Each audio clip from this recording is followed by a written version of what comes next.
Good morning. Good What's morning. up? What's up? Happy Monday. Best day of the week. Because Love it's it. us. Are you guys in love as much as I am? I am. I bought some roses for my wife today. Aw. And she made 20 balloons with pictures, so she did much more efforts. I bought the rose actually after I get this present. Like, now I have to go to the shop. She bought like 20 balloons with photos of us and everything. Super sweet. So. And yeah. And you, Michael? made it right in time to get Oliver and all of his classmates the Valentine's cards and candies that we were supposed to bring on Friday. So got it done. It's been a busy, hectic morning, but here we are. Happy Monday. I love it. That's why you were late today. Makes sense. No, got to do what's first priority. So exciting stuff in the industry. We've had a lot happen this last week, I think. We had our group chat blowing up with articles, more than normal, which is a good sign. We had a little bit of a lull. We had so much NFT stuff to talk about that we kind of forgot everything else in the world.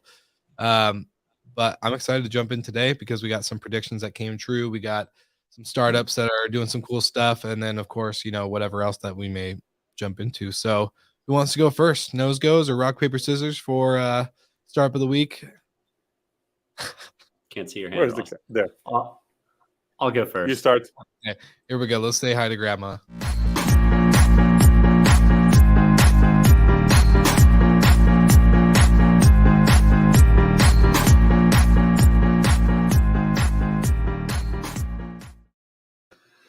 I've got two topics today on what's with the noise. First of all, it is all the silence that you hear at the Olympics. It is a sad thing because I'm a huge fan of the Olympics, but 2 Olympics in a row, there have been no fans. And it really just takes the excitement and fun and the crowd out of it, if you will. So looking forward to the Paris Olympics in 2 more years, and surely we're going to have fans.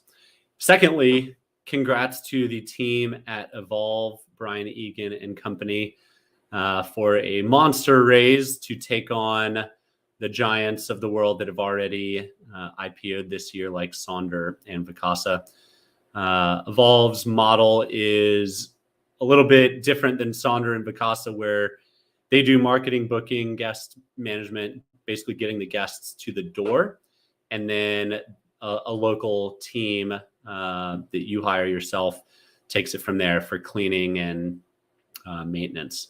So kudos to Brian and company. Well done. Looking forward to seeing what you do with this $100 million. It's a lot of money.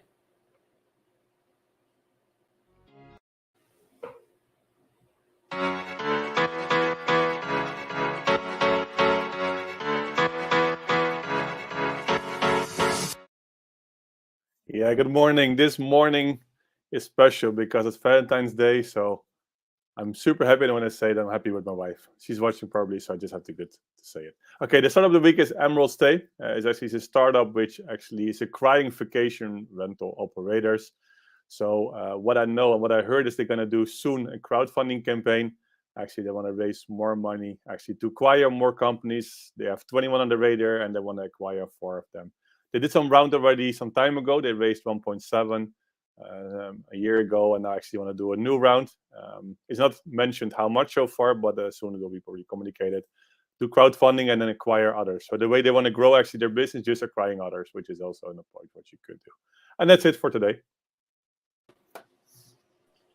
Sorry about that little clip mistake there, but no, that's interesting that they're going to go acquiring vacation rental management companies. Yeah. Just a quick question to you two: do you guys think is going to be a common thing? Is that providers or OTAs or anything like that are going to just start buying?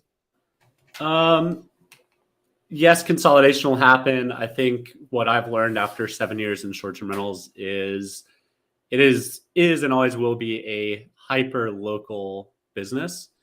And that's why I really like the franchise model for vacation rentals versus a roll-up strategy and trying to keep it all in-house. Mm-hmm.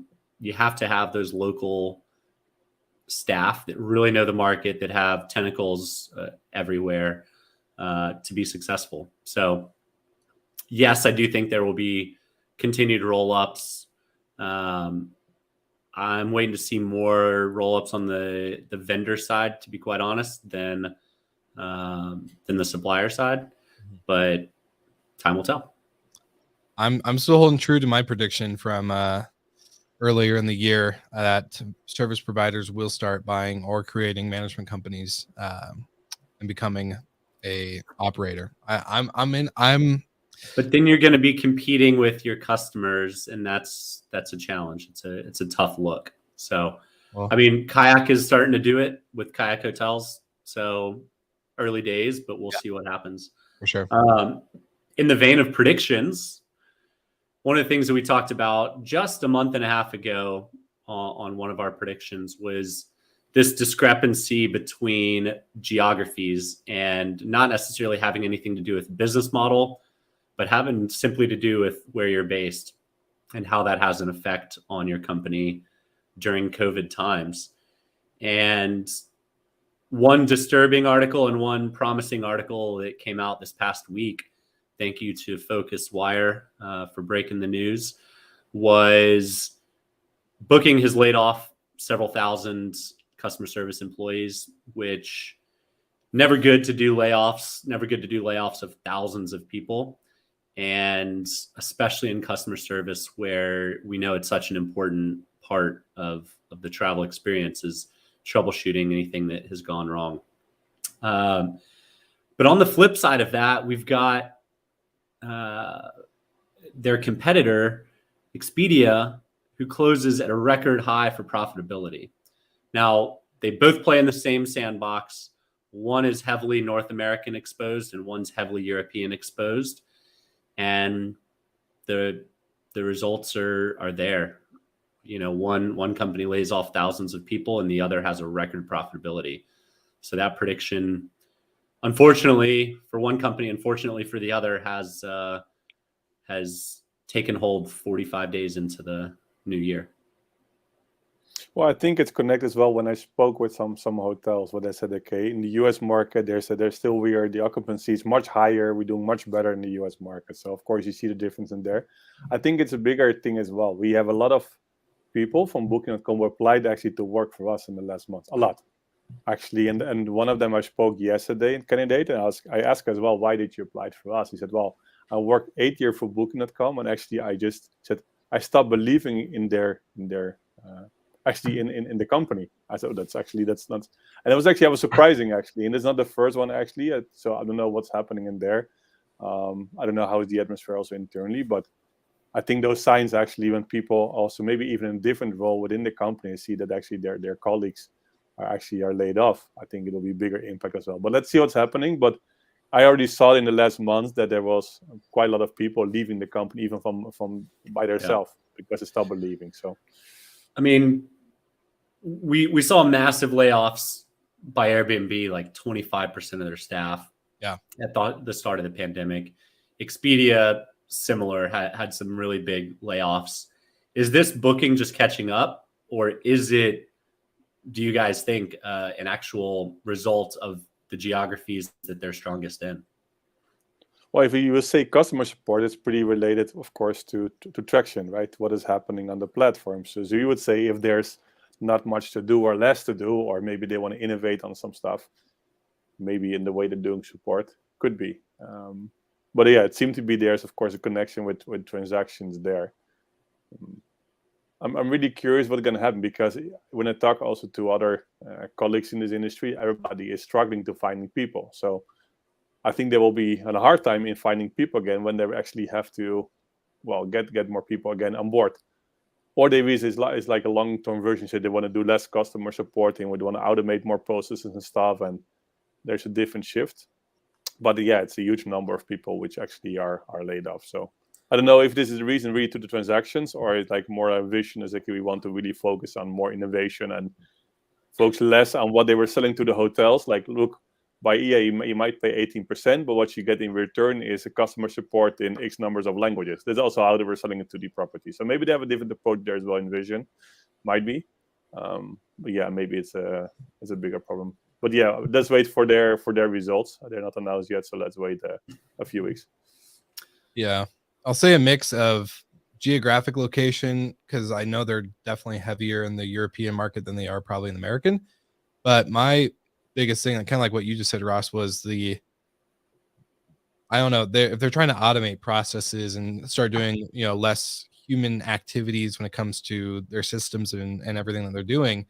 One thing that I'm seeing in the industry and just kind of trying to understand or wrap my head around, and maybe you guys can get this too from like the service provider side, but I feel like everyone is just going so heavy on automation and tech. Like, I know tech's solving a lot of problems, but I think there's a point where it gets too much, where you try to automate too much. And that's when you're starting to lose the overall experience, the overall human connection part, like from the operator perspective to the service provider perspective. So Yeah. my biggest concern is that too heavy of automation is going to ruin a lot of companies in this space.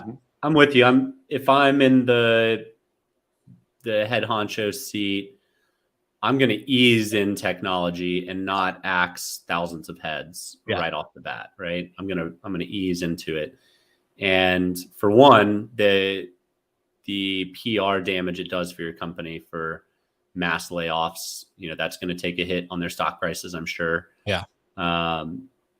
Versus easing into it and just doing small amounts of cuts as things become optimized, or just letting natural attrition, because I'm sure those are fairly high turnover roles, just let that take place and not rehire.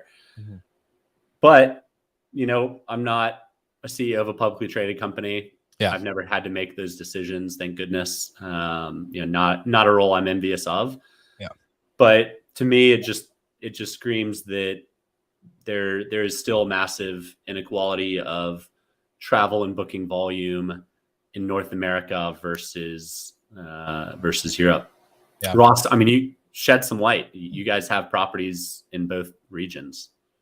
Yeah. Well, I'm looking now as well if I can find a bit more information, because of course Booking has a huge workforce in the Netherlands, right? It's the biggest tech company of the Netherlands, I think so. So even though the government wasn't even aware, it was a nice article of Julian sometime ago, the government didn't even know that's like Booking had a few hundred people working for them. So what it looks like, actually, I'm checking now what could be the reason. And actually what I'm reading now somewhere else is that actually they have 14 customer support centers, and actually 12 of them will be moved to Majorel, which is a customer support company. So it could be that they're going to outsource more the support and not doing it in-house. Could be one of the reasons, but it looks like this is actually what I can read in here. So it might be not related directly to revenue or bookings. Maybe it's like we just want to focus on different areas and support we can do by others. And it takes forever to fire people in the Netherlands, right? Yeah. So this could have been a year in the making. Interesting. We see with quite some companies, and that Dutch companies, okay, and because it's not easy in that indeed to fire people or the regulations. So in that case, maybe they're going to start working with more outsourcing companies. Yeah, Ross, if you could pick up Bidroom and drop it in any country, where would you put it today? Well, it's a Dutch company. I would say, I think still also when you're looking at investment, valuation, everything, then I would say make it a US company, right? Even though it's not bad to be a Dutch company, we see as well that we have a huge workforce in Poland. The law is changing here a lot, which doesn't make it easier. That's why we're also now checking possibilities, open an office in different countries as well, especially for developers, and also just hire much more remotely, which before we want to have as much people together in the office. So this is the possibilities now. Being a Dutch company is still okay, but I think the most potential, if you look at valuations and possibilities, I think still it's a company to be US based, has some benefits. Yeah. You see as well when the fundraising, if you're talking to investors, and of course when we're talking to parties, even when you're US based, you can see, of course, the investors in the US prefer to invest in US companies as well, right? They know the law, they know even though the Dutch ones are not so strange, but you see, for example, Polish companies have really difficulties in raising money because the whole way of structuring things, or for example, employer stocks, those things is tough. So I think those things are easier in the US. That's why it's also sometimes easier to raise money, easier money there. Yeah. Well, shifting gears, talking about money, like $100 million for Evolve is a ton of money. Wander raised, was it 20 million on a Series A? Yeah, I also saw an article that said 30. So I've been seeing more articles that say 20. So I'm gonna just assume I've 20. only It could be seen milestones, 20. right? Because it will be 20 and they have an extra 10, which you will receive if they're reaching X.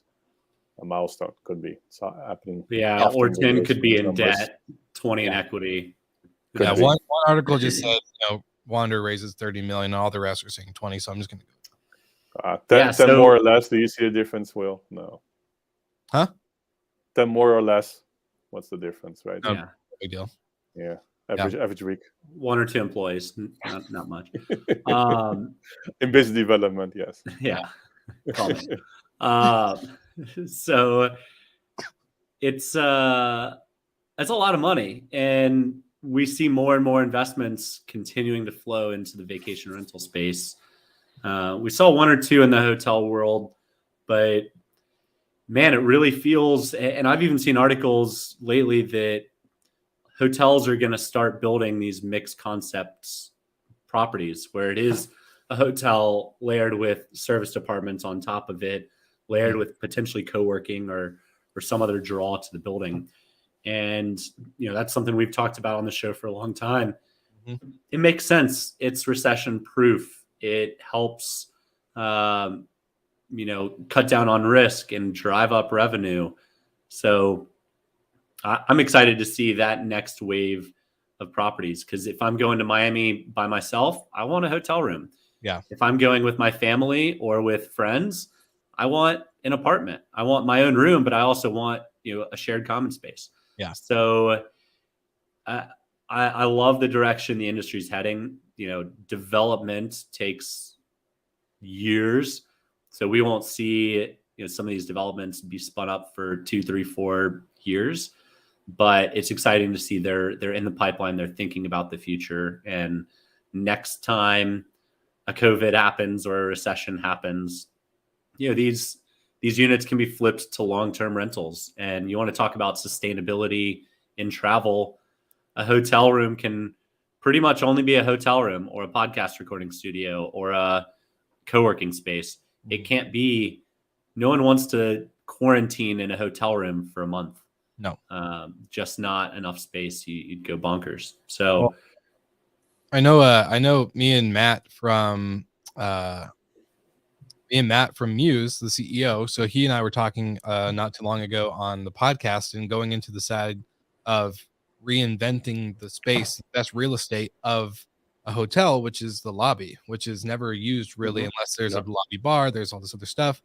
It may not be recession proof in the sense of like COVID. If you have another big COVID pandemic thing happen, but you can't shut down the bar if it's also the front desk.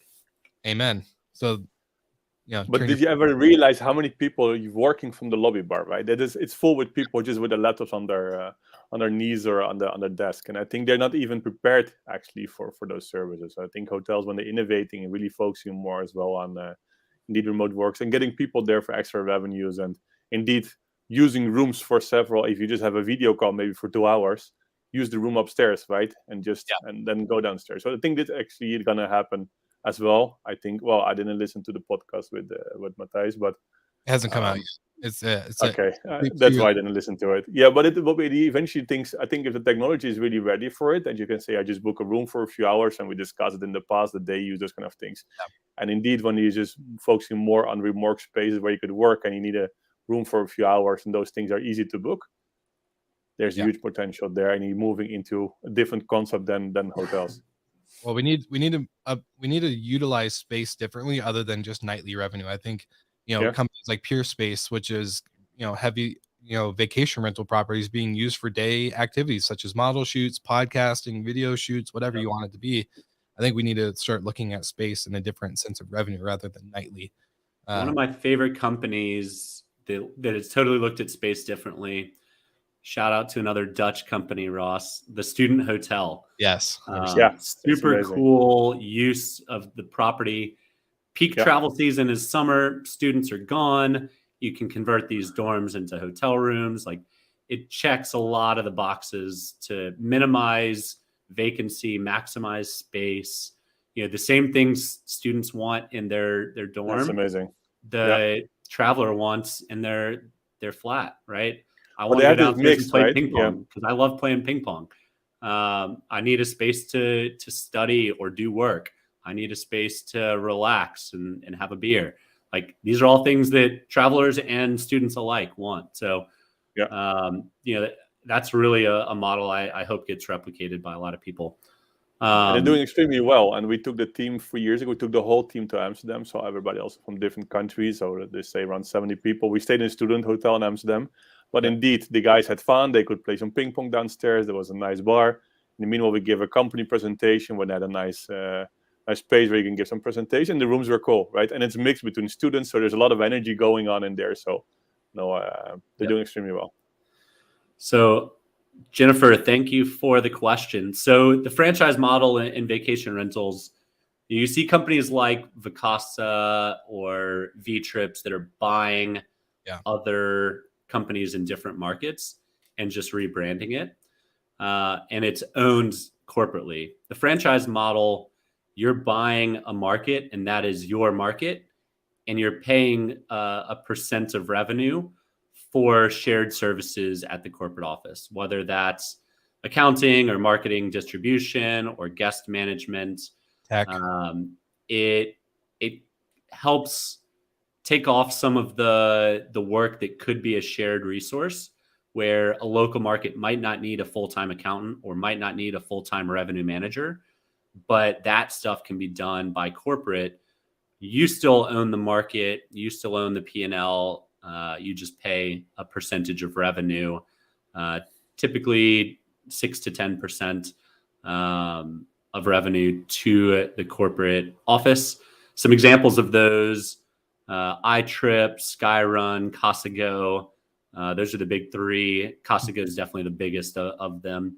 V-Trips? Do you mean iTrips or V-Trips? iTrip is a franchise model. V-Trips is an ownership. They own it all. Okay. So iTrip, Skyrun, and Casago are the big three, the most well-known doing it. But a lot of companies are starting to pivot into it. There's Grand Welcome is starting to do a franchise model. Home Time out of Australia. Shout out Dave Thompson. What's up, brother? There's a lot of companies pivoting into the franchise model because it really is a hyper-local business. You need somebody local and passionate about Breckenridge and passionate about Myrtle Beach and passionate about whatever. So, but you need the expertise held by the flag or the brand to take care of the stuff that's hard to scale in a local office. So if you've heard Simon Lehman talk any in the past year and a half, 2 years, he agrees this is the future. A lot of the operators are talking about it, whether they've jumped into it or not. But great question, Jennifer. Appreciate you chiming in. Awesome. It looks like we got another comment.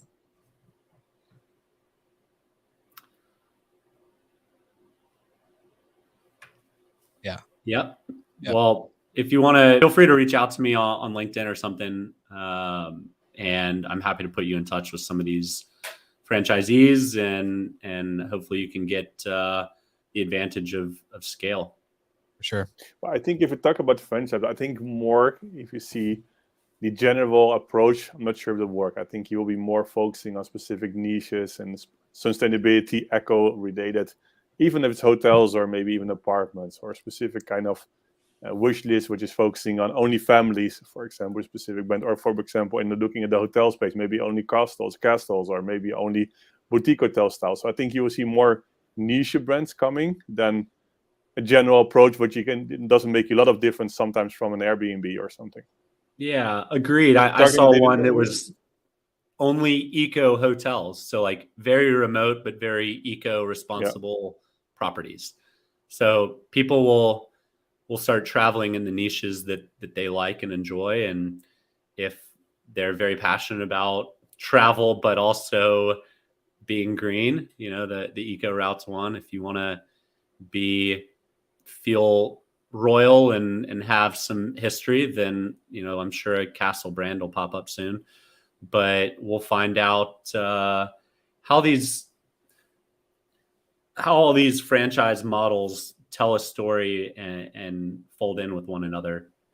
You know, a lot of it is simply having direct bookings. You know, that's where Marriott's better than everybody else. People book direct. Delta better than everybody else. People book direct because of scale. And if you're a single market, you can only market to the guests who've stayed in Breckenridge. Yeah. But if you've got a traveler database from 40 markets across the country, then you're going to get a lot more direct bookings if you're any good at it at all. Yeah.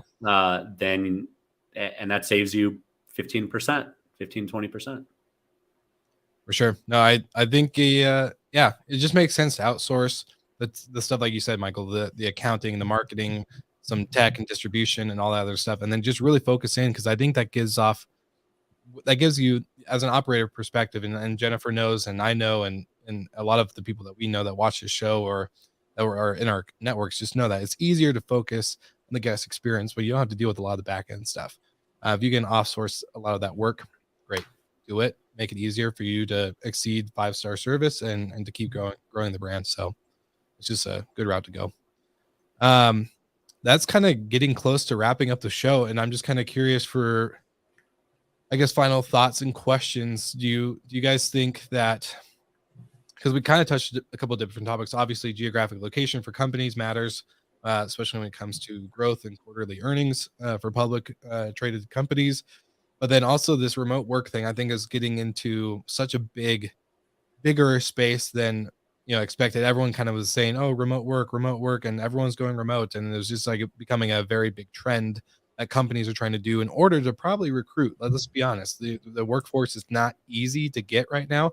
So when you're trying to recruit, what are you going to do? You're going to advertise all these trendy topics that workers are usually kind of looking for. So what do you think? Is this going to become more adopted, or is this just really a fad to get us over this hump? And then, do you think companies are going to start making people come back to the office?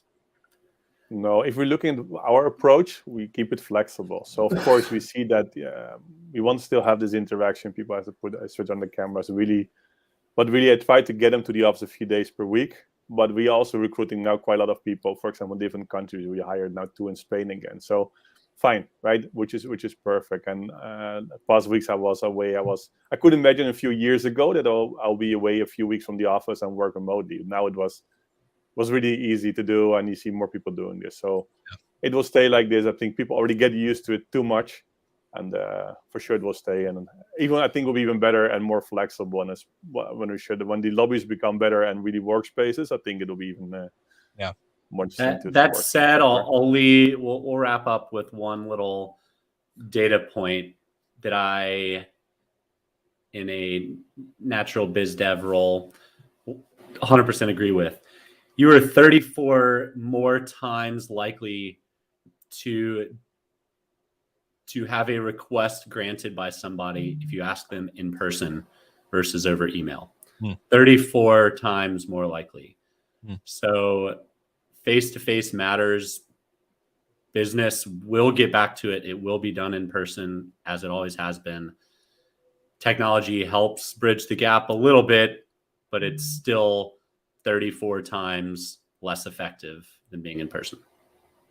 So with that statement, does that mean we're not going to work remote at all? Or do you think people are just going to start traveling more, working remotely without being at a headquarter, for I think there's the fully remote is going to probably run back a little towards where it was in 2019, where yes, there's still lots of people fully remote and those people will travel more, but I think people will be started to get called back into the office. They might have more flexible schedules, work from the office 3 days a week or something, but in-person matters. Company culture stays us also is super important, right? Yep. Well, I was going to say, maybe this is a good topic for next week. So if you're watching live, you should send us a message in the comments or via email. You can do will@slicktalkmedia.com and send us your thoughts. Let's maybe get a little debate going. Let's see what the industry really says from different different markets, different industries outside of vacation rentals and hospitality. It'd be very curious to know. So that is that's it for today. Happy Monday. See you guys all again next week.